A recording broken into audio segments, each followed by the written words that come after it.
Começa agora pela Rádio Catedral FM, Vox Populi Social. Muito boa noite a você, boa noite a todos que estão nos ouvindo, nos vendo hoje no nosso Vox Populi Social das quartas-feiras. Um prazer enorme estar aqui com vocês hoje. E hoje eu já vou fazer uma pergunta para abrir o nosso bate-papo. Uma pergunta importante, uma pergunta que todos nós devíamos nos perguntar todos os dias. Eu sou Lucas Machado, coordenador do Cristo Educador, e a pergunta é a seguinte: o clima afeta todo mundo da mesma maneira? Não sei, vamos ouvir daqui a pouco. A gente vai estar conversando hoje com a Tainá de Paulo, especialista em justiça climática, patrimônio cultural, mestre em urbanismo, vereadora, foi secretária municipal de meio ambiente, clima, entre 2023 e 2026.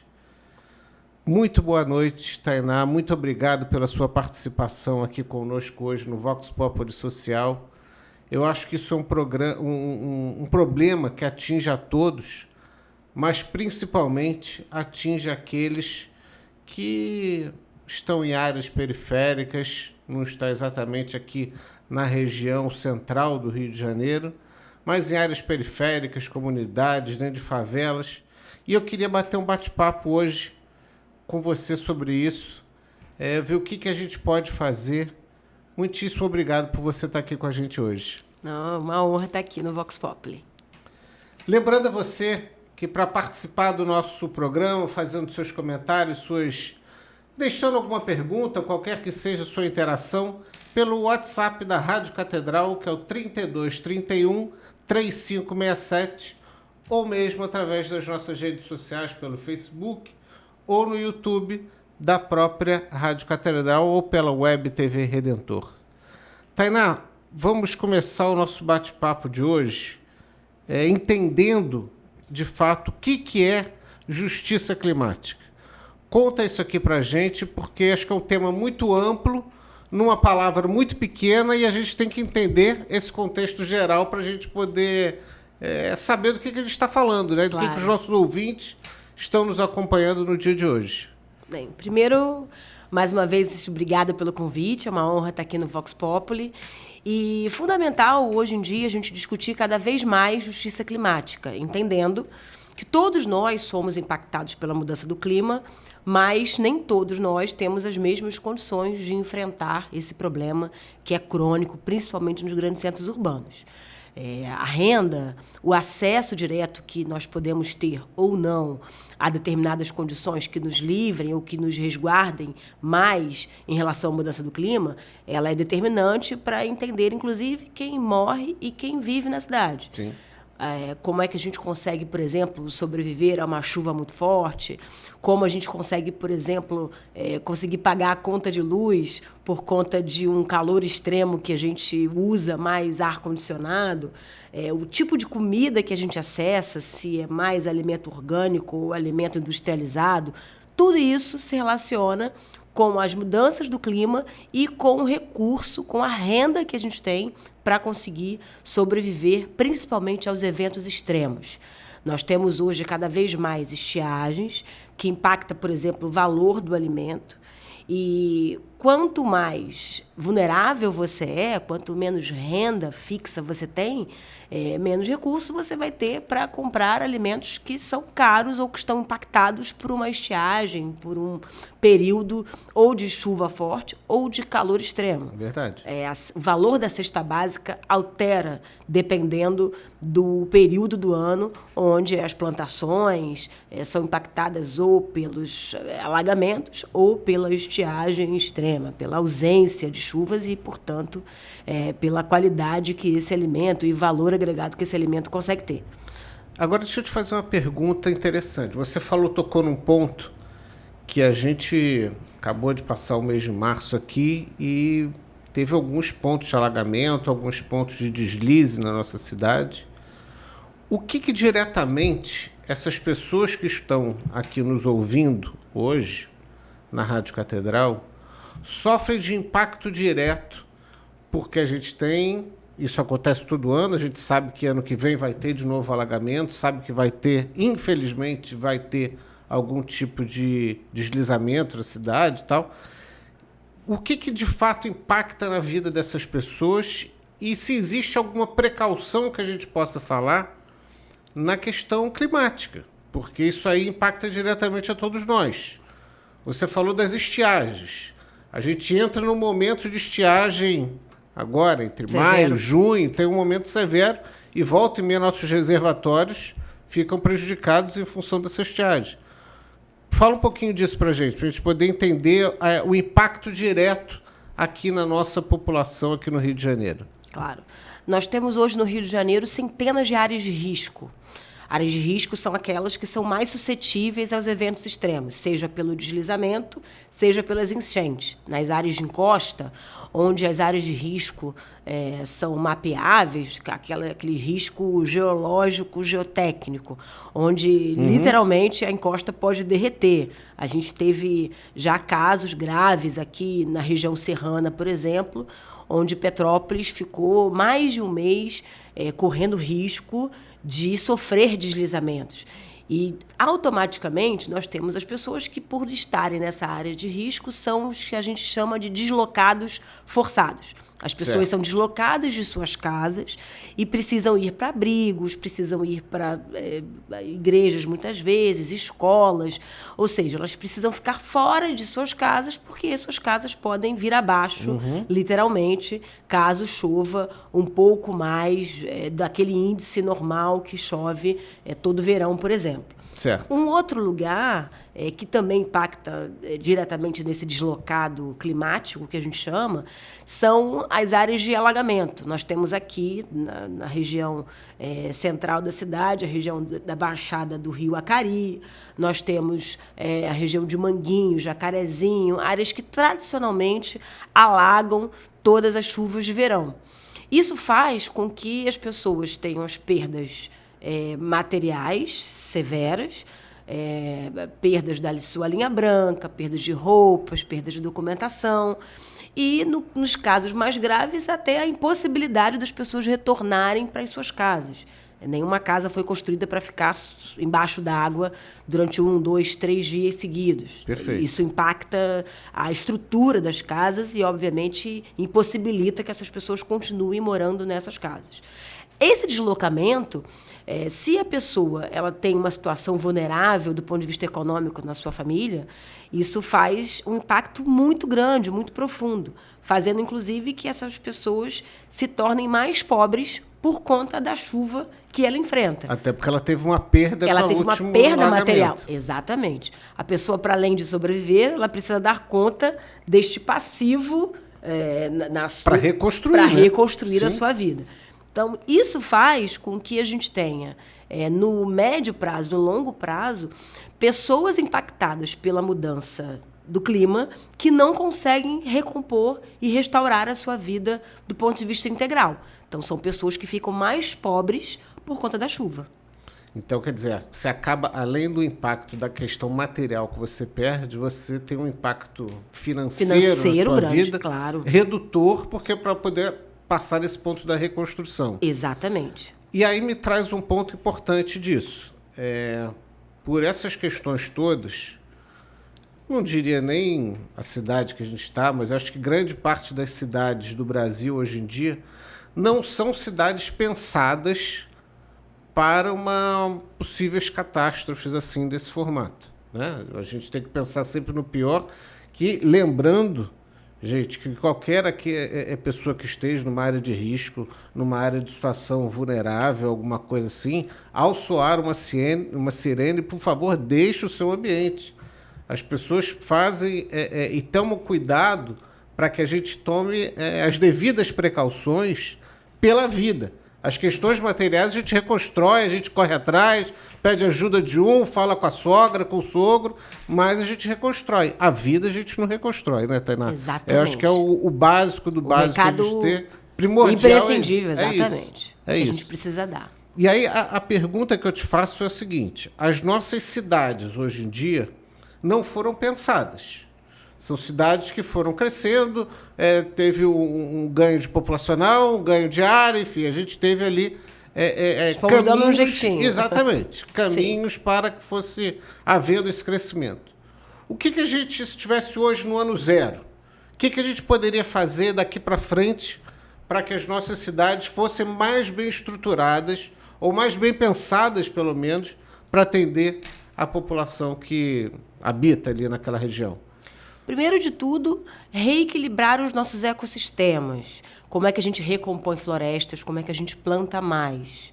Isso é fundamental, ter não só no horizonte dos grandes centros, né, das principais cidades brasileiras, mas também das cidades médias e pequenas. Porque, vejam, hoje nós temos as grandes cidades sendo destino ainda de um movimento migratório grande. O Rio de Janeiro ainda atrai muitas pessoas para morarem aqui, assim como São Paulo, assim como Belo Horizonte.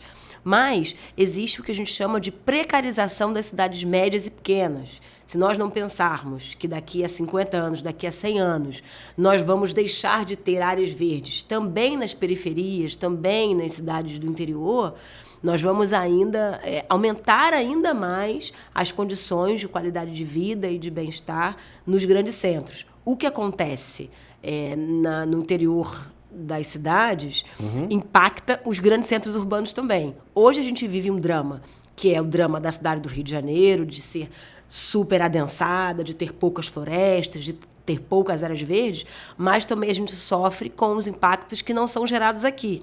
Esse, na verdade, é um problema global. Nós estamos pagando a conta, uma conta que foi gerada não só pelo Rio de Janeiro, mas das outras cidades do entorno. Mesmo a gente falando que a gente tem a Floresta da Tijuca aqui, que é uma grande parte da nossa... Que é o grande pulmão do mundo. Exatamente. Exatamente. Nós sofremos um passivo de cidades como Caxias, Belford Roxo, Nilópolis, não terem... De regiões metropolitanas. A gente sofre por grandes chuvas, grandes enchentes, porque nós temos uma ausência de área verde na região do Rio de Janeiro, não necessariamente apenas pelo nosso próprio desmatamento. Perfeito. Nós sofremos com o impacto dos resíduos que são gerados aqui no Rio, mas também na nossa região metropolitana. A ampla maioria dos nossos rios alagam porque eles sofrem com uma má gestão dos resíduos sólidos que são criados aqui, mas que também são criados na região metropolitana. Então, pensar do ponto de vista ambiental nas regiões e não apenas nas cidades como ilhas, também é um ponto de partida fundamental. Você tocou num ponto que me chama a atenção de ilhas. O que são, ou o que levam a ser, as ilhas de calor? Quando você falou ilha, logo me remeteu ao ponto da ilha de calor. Mas a gente tem que pensar como tratar e como reagir a esses momentos. Claro. Nós estamos todos, os grandes centros urbanos principalmente, estão suscetíveis à mudança do clima. E dentro dessa mudança do clima, onde a gente tem alteração do índice de chuva, onde a gente tem alteração do volume de estiagem, nós temos áreas ainda mais sensíveis a essa mudança do clima. E por que são áreas mais sensíveis? Porque essas áreas são mais adensadas, têm menos áreas verdes para conseguirem garantir o seu equilíbrio ambiental e, portanto, elas têm mais oscilação térmica, que a gente chama. São áreas mais quentes e áreas que são recorrentemente com maior amplitude térmica. Para os nossos ouvintes, as pessoas que estão nos acompanhando aqui, oscilação térmica é mudança de temperatura. Exatamente. É isso? Mudança de temperatura e de sensação térmica. Vou dar um exemplo. Junto. Muitas vezes existe uma mesma temperatura no Jardim Botânico e em Uaíba. Só que em Uaíba tem uma sensação térmica muito pior. Por quê? Porque em Uaíba está muito mais longe do mar, tem muito menos incidência dos ventos marítimos, porque tem muito menos árvores em Uaíba. Perfeito. Se a gente pensar aqui no Brasil, quer dizer, o centro-oeste vai ter uma sensação térmica maior do que o litoral. Região litorânea, por Exatamente. Exemplo. É isso. E acontece de uma forma muito próxima dentro dos grandes centros urbanos. Existe uma desigualdade entre determinadas áreas e outras áreas. Se a gente pensar em como os moradores de Bangu enfrentam o verão, é muito diferente dos moradores de Ipanema, por exemplo, mesmo estando com temperaturas muito próximas. Perfeito. Gente, isso é importante, porque a gente tem que tomar cuidado na preservação das nossas árvores, do nosso meio ambiente. Embora tenhamos aqui a Floresta da Tijuca, que é o nosso pulmão, né? Não adianta a gente ter simplesmente no área. A gente tem que ter árvore em Bangu, tem que ter árvore em Realengo, tem que ter árvore em Campo Grande. Exatamente. Se não tiver, não vai adiantar nada. Porque a área ao redor ali vai ser uma área muito quente e de pouca circulação de ventos, digamos assim. Exato. E a concentração dessas ilhas de calor altera, inclusive, a capacidade de a gente ter uma regulação, por exemplo, da umidade. Não adianta nada, né, entre aspas, a gente ter uma hiperconcentração de floresta, seja no Parque Estadual da Pedra Branca, ou seja, na Floresta da Tijuca, se a gente tem uma barreira, literalmente, de calor, impedindo que os ventos que garantem a boa regulação da temperatura, o que deixa fresco, né, no bom português, um bairro ou uma região, se a gente tem uma diferença entre concentração de árvores, concentração de verde tão grande. A gente tem uma área super agradável nos arredores ali da Floresta da Tijuca, mas a gente tem uma barreira térmica que impede que esses ventos aqui gerados nessas áreas verdes consigam capilarizar, se distribuir no Rio de Janeiro inteiro. Litoral também, e que saiam do litoral para dentro. Exatamente. Não vai, essa barreira vai bloquear isso tudo. Exatamente. Agora sim, você me faz uma reflexão sobre essa primeira parte aqui da nossa conversa. Se a gente entende e sabe disso tudo, né? Sabe das dificuldades, sabe da necessidade, sabe do cuidado que a gente precisa ter, não só, e aí eu vou dizer assim muito claramente, gente, não só um cuidado ambiental, mas é um cuidado social. Porque se a gente não tiver cuidado com o nosso meio ambiente, a gente vai estar degradando o nosso ambiente social também. Para quem são construídas ou para que são construídas este formato de cidade que a gente tem hoje, que é um formato mal pensado. Claro. A gente já sabe que é mal pensado. Quem é o beneficiário dessa cidade que não é a população, né? A gente tem que fazer uma reflexão sobre isso. A gente tem que pensar no morador que está no alto do morro, o morador que está numa área periférica, que não está recebendo esse tipo de, vamos dizer, não é nem benefício, mas esse tipo de atenção pelo meio ambiente. Exatamente. Eu acho que é uma reflexão que a gente tem que ter. Importante a gente refletir sobre isso. Eu vou te fazer uma indagação, Tainá, se você me permite, que é o seguinte. Existem grupos mais vulneráveis, né? A gente sabe que esses grupos mais... E aí também, de novo, não estou falando só do Rio de Janeiro, gente. Estou falando da região metropolitana e muitas vezes do Brasil. O que a gente, como sociedade, pode fazer por essa população mais vulnerável, que a gente estava comentando aqui há pouco, para lhe trazer um benefício maior, um benefício um pouco mais saudável, um benefício melhor para vivenciar? Por que eu estou te fazendo essa pergunta? Porque, no meu entendimento, isso tudo que você falou gera uma questão de impacto financeiro a essas famílias.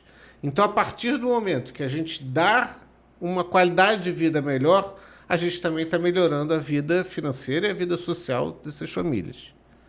Eu vou pedir para você refletir sobre isso, vou chamar o nosso intervalo e a gente volta em 2 minutinhos. Fique ligado, Vox Populi Social volta em 1 minuto com Tainá de Paula nesse bate-papo super interessante que a gente está hoje e importante na vida de todos nós.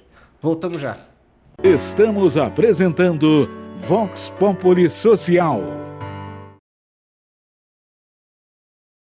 Voltamos a apresentar Vox Populi Social. Muito boa noite a todos. Voltamos aqui com o nosso Vox Populi Social. Hoje estamos num papo super interessante e necessário na vida de todos nós, conversando com a urbanista Tainá de Paula, que é uma especialista em justiça climática. E no bloco anterior, eu fiz aqui uma reflexão e uma indagação a Tainá sobre nossas questões sociais e o que o clima impacta diretamente na questão social. Eu lembro só você que queira participar conosco nesse bate-papo super importante pelo WhatsApp da Rádio Catedral, que é o 3231-3567, ou através do nosso Facebook, YouTube da Rádio Catedral ou pela Web TV Redentor. Tainá, o que você acha disso? Qual é o impacto que a gente pode gerar pensando do lado positivo? Eu gosto sempre de trazer as coisas para o lado positivo do que a gente ficar pensando em tragédia, catástrofe e coisas negativas. Eu acho que agrega muito mais ao nosso ouvinte, aquele que está nos acompanhando aqui pelo canal do YouTube da Rádio Catedral, a gente falar de coisa boa. Então, assim, qual é a reflexão que você faria sobre essa questão? Bem, primeiro é fundamental que a gente consiga criar soluções para os nossos problemas. A gente reflete pouco sobre isso e eu tenho para mim que se a gente não investe em tecnologia, empregabilidade e soluções mais próximas do nosso dia a dia, para que a gente consiga reverter os impactos da mudança do clima e da injustiça climática, nós não vamos ter as nossas próprias soluções. Outras sociedades não vão produzir soluções para o Rio de Janeiro. Só quem vive no Rio de Janeiro, na realidade do Rio de Janeiro, vai produzir soluções para nós. A gente conhece a realidade, né? Nós conhecemos exatamente os nossos potenciais e as nossas mazelas. Tem razão. Então, nesse sentido, é preciso que a gente aprofunde soluções urgentes para o nosso dia a dia. E nessa chave, o Rio de Janeiro tem sido pioneiro nessa formulação, desde a chave da educação ambiental, como é que a gente faz um dia a dia mais próximo da população. O programa Guardiãs das Matas, que a gente criou, que são mulheres de favela e de periferia, que falam no seu popular, no chão da sua realidade, com o seu linguajar, e principalmente antenadas com os seus problemas locais, é o tipo de emprego, é o tipo de cadeia produtiva que a gente precisa estabelecer no Rio de Janeiro. Numa outra ponta, como é que a gente consegue estabelecer uma engenharia sustentável na cidade? Se a gente pega, por exemplo, o nosso programa de reciclagem do coco na praia, que são Perfeito. também a partir de mão de obra popular, são mulheres catadoras que coletam o nosso coco na praia, aquele coco que você toma lá na beira da praia, vai para uma fábrica 100% gerenciada por catadoras e que beneficia esse coco e transforma esse coco em outros produtos. Isso é um ciclo produtivo completo que gerencia, que resolve um problema crônico nosso, porque a gente até Inclusive então, de geração de renda, né, e Tainá? geração de renda na veia. Então, a gente conseguir resolver um problema crônico do Rio, que era, olha, a gente enterra o nosso coco e é uma grana para enterrar o coco. Quer dizer, gente, Tainá está dizendo aqui, a gente está gerando renda com a própria natureza. Quer dizer, Exatamente. o pouco que a gente consome, a gente gerou renda para o vendedor, que gerou renda para aquele que ele fez a compra do coco, e já está numa parte seguinte, que é gerar renda para um produtor que vai fazer Claro. algum tipo de material e tal. Com E esse aquele catador coco que foi usado. ganha duas vezes. Ele ganha com o serviço ambiental que ele presta para o município e ele ganha vendendo esse produto beneficiado que ele mesmo cria. E ganha você que está tendo a praia limpinha por esse catador. Ainda tem Exatamente, isso. exatamente. Todos ganham nesse processo. Aí me faz dois questionamentos assim que vem à cabeça com o que você falou agora. Isso é o chamado emprego verde? Exatamente. Esse é o emprego verde. Exato. Eu sou, assim, fã do projeto de horta comunitária. Acho aquilo incrível. Várias comunidades do Rio de Janeiro têm seus projetos de horta comunitária em que o sujeito vai lá, planta alguma coisa, troca por outra. Qual é a sua visão e qual é a sua, vamos dizer assim, qual é a sua expectativa que o emprego verde pode gerar para toda a população que a gente tem? Bem, primeiro, a criação de empregos é uma realidade do século XXI. A gente vive uma crise do emprego, a gente tem a indústria 4.0, a gente tem a tecnologia, a inteligência artificial substituindo vários postos de trabalho. Isso significa dizer que tem muito mais gente desempregada, isso significa dizer que a gente precisa gerar postos de trabalho. E aí a grande questão do século, do momento é: que empregos? Em que setores? Nós precisamos olhar com muita atenção justamente as áreas que ainda estão descobertas de atividade, que são exatamente as nossas áreas mais crônicas e graves. Resíduo, produção de alimentação, produção de energia, são áreas que nós precisamos nos dedicar e financiar, estimular. Acho que parte significativa da discussão da sustentabilidade é como o Estado e como a iniciativa privada conseguem se linkar, se dialogar para construir soluções casadas e em escala. Né? Porque também não adianta nada apenas projetos pontuais que não conseguem ser absorvidos pela nova realidade. Então, acho que o caminho do emprego verde, principalmente aqui no Rio de Janeiro, é o caminho onde você consegue gerar soluções para determinados setores e construir continuidade dessas ações no curto, no médio e no longo prazo. Numa outra ponta, como é que você consegue gerar rapidamente um posto de trabalho que você não precisa necessariamente de uma altíssima especialização, que é também um grande gargalo no setor da sustentabilidade e meio ambiente. Como é que você consegue transformar um gari num agente ambiental? Como é que você consegue transformar um catador num agente ambiental? E escolaridade não pode ser sinônimo necessariamente e uma obrigatoriedade para a sustentabilidade. É claro que é muito bom os altos níveis de formação, a gente precisa incentivar o chão da universidade, mas a prioridade é garantir novos empregos para aqueles que têm ou uma ausência de renda ou estão em vulnerabilidade social. Isso significa dizer baixa escolaridade. Empregos verdes precisam assumir e admitir escala. Então, quanto mais pessoas você consegue abraçar dentro dessa nova cadeia produtiva, mais equilibrado e mais justo esse setor produtivo, esse setor econômico vai ser. Agora, Tainá, eu sou assim estou hoje em dia como coordenador do Cristo Educador, mas sou um defensor da educação de forma global e de forma integral a todos. E você falou da questão universitária. Eu acredito sempre, gente, já disse isso em diversas oportunidades, diversos programas, diversas conversas, quanto menor a gente começar a tratar essa questão ambiental com as crianças, a gente vai ter resultado lá na frente. Então, assim, quando a gente começa a pensar na questão educacional e a gente poder levar isso para dentro da escola, a gente poder começar a pensar tratando a criança que está lá na creche, que lixo não é lixo, lixo é resíduo, que é a questão do coco. A questão do coco que você falou hoje é perfeita, né? O círculo se forma inteiro com o coco. E é assim, qual é o projeto ou qual é a possibilidade que a gente tem de começar com essa educação ambiental cada vez mais cedo? Eu acho extremamente importante que os nossos pequenos que estão nas creches comecem a ter essa percepção. Porque assim, quando eles estiverem lá na frente com 10, 12, 15 anos, claro, a visão é completamente diferente e a gente começa a pensar num mundo melhor. Com certeza, com certeza. Desde 2012, no Brasil, a gente tem a obrigatoriedade da educação ambiental no ambiente educacional. Sim. Isso ainda é um desafio. E o Rio de Janeiro pegou, de uma forma muito orgânica e desde a primeira infância, essa obrigatoriedade como um norte, inclusive, para o processo educacional como um todo.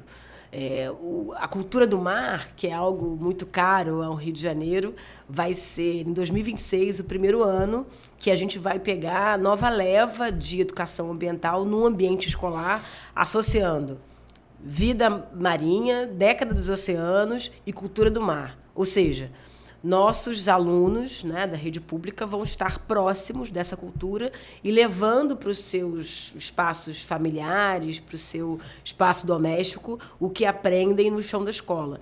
Essa troca, essa experiência faz parte de um ciclo de construção cidadã, ambiental, mais global, né?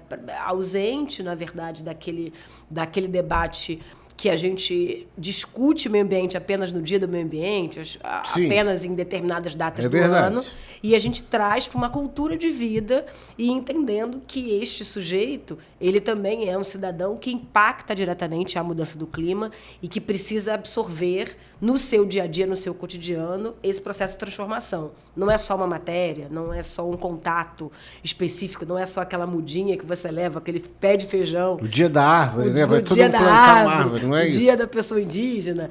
Não são essas datas apenas que Perfeito. fazem a formação da educação ambiental no Rio de Janeiro, mas um ciclo formativo onde o aluno vai construindo essa nova consciência ambiental. Agora, você falou dos oceanos, né? A gente tem uma questão, e acho que a região periférica aqui do Rio de Janeiro tem muito isso. Qual é o seu entendimento de como é que a gente pode associar essas pessoas, das regiões periféricas principalmente, pela conscientização desse impacto que tem? Porque não adianta nada a gente tratar isso aqui no rádio, aqui no nosso Vox Populi Social, e não conseguir chegar vamos dizer ali, no chão da fábrica, né? Ali no dia a dia das pessoas, principalmente dessas regiões periféricas. No primeiro bloco você tocou num ponto importante, que são os rios. Uhum. Aí agora a gente está falando dos oceanos. Acho que a gente tem que envolver a população como um todo. Como é que a gente consegue chegar nessa população periférica, Exato. Tainá? Eu sou muito adepta do ciclo formativo continuado. A educação ambiental no chão da escola é fundamental, mas essa educação ela precisa ir acompanhando o cidadão ao longo dos anos e no seu dia a dia. Tem que ser tão natural como o Sistema Único de Saúde, que a pessoa entra... É um envolvimento natural mesmo, fazer parte do dia a dia. Exatamente. Ela precisa estar no cotidiano da pessoa, porque senão ela não vai fazer o seu descarte regular, da forma correta que deve ser feita, senão ela vai fazer uma má gestão dos recursos hídricos, ela vai usar mais tempo a torneira dentro de casa, ela vai poluir o rio perto de casa, ela vai ter uma relação muito distante da preservação ambiental que a gente acha como importante. Nessa chave, a gente criou o programa Guardiães das Matas, que é um programa de educação ambiental porta a porta. A educadora ambiental, vai porta a porta, o cidadão preenche um pequeno formulário, onde a gente vai entender quais são os principais problemas e desafios que aquela pessoa enfrenta do ponto de vista ambiental no seu território. E aí é feito um conjunto, um coletivo, um pacote de planejamento das ações ambientais para determinado território. Se o território é próximo à floresta, automaticamente a discussão, o diálogo com essa floresta, com a biodiversidade, vai ser o principal ponto de partida. Se aquela comunidade, se aquela favela é perto do mar ou perto de um rio, esta relação com o rio vai ser o centro. Se existe um lixão clandestino, a presença de vetores, a presença de insetos vai ser o principal problema, a principal questão desse território, por aí vai. Cada território precisa ter o seu plano estratégico ambiental integrado às outras soluções dos territórios. Você consegue fazer um mapeamento da região. Da região. Então, isso é um dos principais instrumentos de condução da política ambiental desterritorializada. É claro que um planejamento estratégico para a cidade como um todo é importante. Uhum. Qual é a nossa meta de eliminação dos lixões clandestinos? Qual é a nossa meta de reciclagem, por exemplo, que no Rio de Janeiro é uma das taxas mais baixas do Brasil?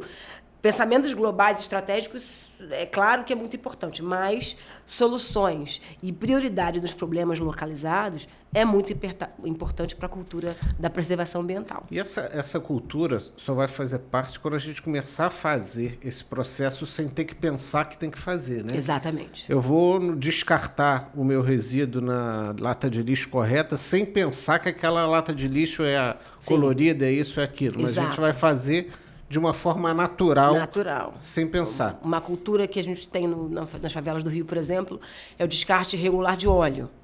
Que a gente pode achar de óleo de cozinha. Você frita um peixinho, aquele óleo vai para onde? Hoje a gente cria uma cultura de que você guarda o seu óleo e descarta o seu óleo ou num ponto de reciclagem ou na coleta porta a porta da Guardiã. Você deixa de pensar automaticamente naquele óleo quente que você coloca na sua pia. Que não cai na sua pia, cai, na verdade, num rio, cai, na verdade, num mar, cai numa baía de Guanabara. As pessoas precisam entender os ciclos, inclusive, que elas estão inseridas. E isso só vai ser construído gradualmente no âmbito diário e territorializado. Porque senão o descarte ali, é verdade, o descarte ali vai para uma área que você depois vai usar, vai se beneficiar de alguma forma. Claro. Então a gente tem que tomar cuidado com o processo anterior, que é o do descarte, e não com o fim dele, né? Agora me diz uma coisa aqui, qual é a maior dificuldade que você diria? Você já falou da questão cultural da gente ter que entender o problema ambiental. Agora, qual é a maior dificuldade que você poderia dizer para a gente mudar essa visão? Porque a gente mudar essa visão passa pela conscientização. Essa conscientização tem que ser uma conscientização acadêmica? Não necessariamente.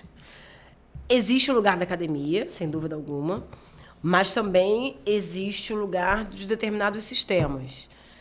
Gosto muito de usar os textos... Esse mapeamento que você falou ajuda nisso. Ajuda muito. Mas isso a gente está falando do ponto de vista de gestão. Existem coisas que a gestão não consegue alterar.